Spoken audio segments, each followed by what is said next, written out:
अब मैं साधकों के कल्याणार्थ, जिन साधकों के अंदर भक्ति भाव है थोड़ा सा, जिनके भाव के प्रति ज़्यादा सक्रिय है, ये उनके लिए है।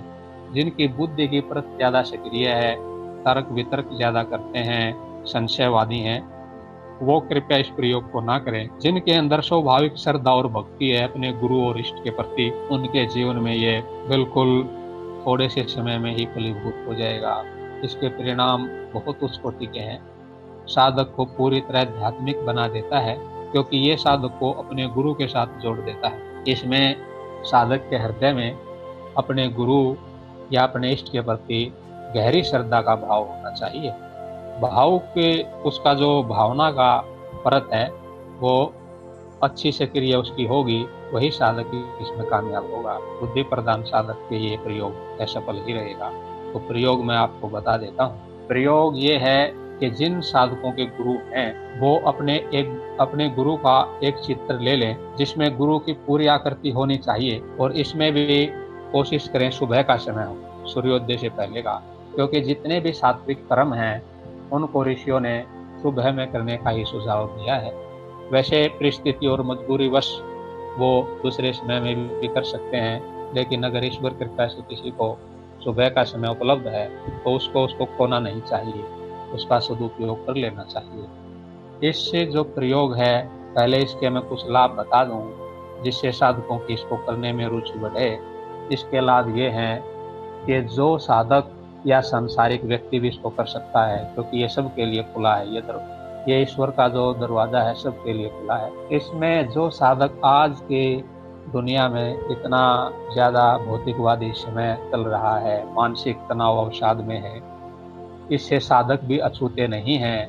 भले ही वो कितना ही ज्ञान प्राप्त कर चुके हैं, लेकिन उनके चित्त में ऐसी बाधाएं पड़ी हैं जिनके कारण वो अंदर से व्यथित, चिंतित हैं, डिप्रेशन में हैं, अपने आप को अकेला महसूस करते हैं, जिनको निरंतर भय पकड़े हुए हैं। दूसरे को नहीं बता सकते ये चीज़ें, ये आंतरिक चीज़ें हैं, सबको बतानी भी नहीं चाहिए, ये अपने अंतरंग को ही बतानी चाहिए। और ये ऐसी समस्याएं हैं जिससे साधक अंदर ही अंदर जूझता रहता है।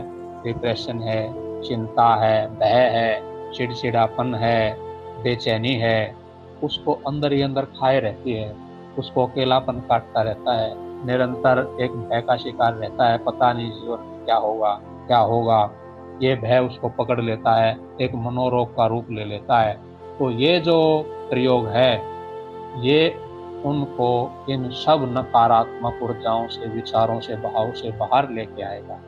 इसका मूल में जो कारण है वो कारण ये है कि आप जिसको गुरु मानते हैं, जिसको अपना इष्ट आप मानते हैं, तो सामान्य सी बात है उसको आप अपने से ऊपर रखते हैं, तभी तो आप उसको गुरु मानते हैं कि ये जो व्यक्तित्व है ये मेरे से ज़्यादा ज्ञानी है, शक्ति संपन्न है, इन समस्याओं से ऊपर उठा हुआ है, इसकी जो चित्त की स्थिति है मेरे से ज़्यादा उन्नत है।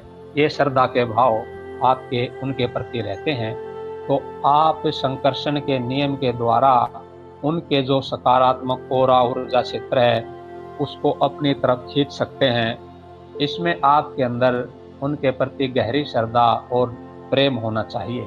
आपके अंदर छोटे मोटे सांसारिक स्वार्थ के भाव ना, आप गुरु से आप आध्यात्मिक रिश्ता जोड़िए, उसमें आपका परम कल्याण होगा। अपनी बीमारियां ठीक करवाने के लिए आप गुरु से रिश्ता ना जोड़ें।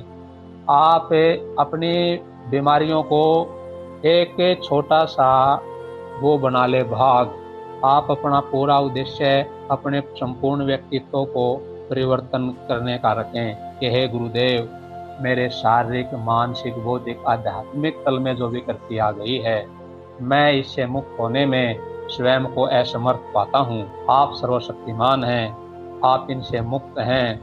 आपकी कृपा अगर मेरे ऊपर हो जाए तो आपकी कृपा दृष्टि से मैं इनसे मुक्त हो सकता हूँ। अगर ऐसे भाव आप रखेंगे तो वो जो गुरु की सकारात्मक ऊर्जा है आपकी तरफ बहने लगेगी। उसका कारण है क्योंकि भाव ही जो है वो उस ऊर्जा को ग्रहण करने का माध्यम बनता है। दूसरे की तरफ से ऊर्जा प्रभावित होने लगती है। जैसे झरना बह रहा हो और आपने नीचे खाई बना ली तो उसमें वो लबालब भरने लगेगी। तो इसी प्रकार अगर किसी का गुरु नहीं है तो वो जो पहले महात्मा हो चुके हैं, जैसे मैं उदाहरण दे देता हूँ, आपका मार्गदर्शन होगा महात्मा बुद्ध, स्वामी रामकृष्ण परमहंस, लाहिड़ी महाशय, शिरडी के साईं बाबा, आदि गुरु शंकराचार्य जी, महाअवतार बाबा जी, हमारे भारत भूमि में असंख्य महापुरुष जीवन मुक्त अवस्था को प्राप्त हुए हैं, जो ऊर्जा से संपूर्ण पृथ्वी को आप्लवित करने में सक्षम हैं। आप किसी भी महापुरुष का जिस पे आपकी गहरी श्रद्धा है, जो भूतकाल में हो चुका है, उसका चित्र भी आप ले सकते हैं। जिसका वर्तमान में गुरु है, वो वर्तमान में अपने गुरु का चित्र रख ले, अपने सामने एक मेज पे रख ले, दीवार पे चिपका ले। ये प्रयोग त्राटक से मिलता जुलता है, लेकिन इसमें भाव की प्रधानता है। उस प्रयोग में खाली कोई भाव नहीं करना, उसको तो शांत भाव से देखना है, लेकिन इसमें आपको ये भाव करना है। जब आप उस चित्र को अपने सामने रखें तो बिल्कुल श्रद्धा भाव से उसको आप निहारें उस चित्र को, और ये भाव करें कि गुरुदेव के जो अंतःकरण में जो पवित्रता है, जो शुद्धता है, जो ज्ञान है, जो कृपा है, करुणा है, वो मेरी तरफ बह रही है। खुले नेत्रों से निहारते हुए अपने गुरु को प्रेम पूर्ण नेत्रों से निहारते रहें, जितनी देर स्वाभाविक रूप से निहारें, और ये भाव करें कि गुरुदेव मेरी तरफ देख के अपनी करुणा में दृष्टि से देख रहे हैं, इनकी कृपा ज्ञान मेरी तरफ प्रभावित हो रहा है। और आप पाएंगे कि आप तो भाव कर रहे थे, लेकिन वास्तव में ही, क्योंकि गुरु तत्व तो सर्वव्यापी है, उससे तो कोई जगह खाली नहीं है। वो तो उस गुरु के चित्र के अंदर भी विद्यमान है, आपके अंदर भी विद्यमान है। आपके अंदर शिष्य बन के और उस गुरु के फोटो में गुरु तत्व गुरु बन के उस एनर्जी को आपकी तरफ प्रभावित करेगा। लेकिन इसमें श्रद्धा बहुत गहरी होनी चाहिए। जहां भी ये संशय आपका आ गया, ये कैसे संभव है, एक चित्र से मेरी तरफ ऊर्जा कैसे आ सकती है, तो ऐसा दुर्बुद्धि का व्यक्ति इस प्रयोग में सफलता प्राप्त ना करेगा। जिनके अंदर गहरी श्रद्धा है उस गुरु तत्व में, वो सर्वव्यापी है, मेरे गुरु के चित्र में भी विद्यमान है, वही गुरु तत्व सबका कल्याण करने वाला है। उसी से ये दिव्य ऊर्जा मेरी तरफ बह रही है।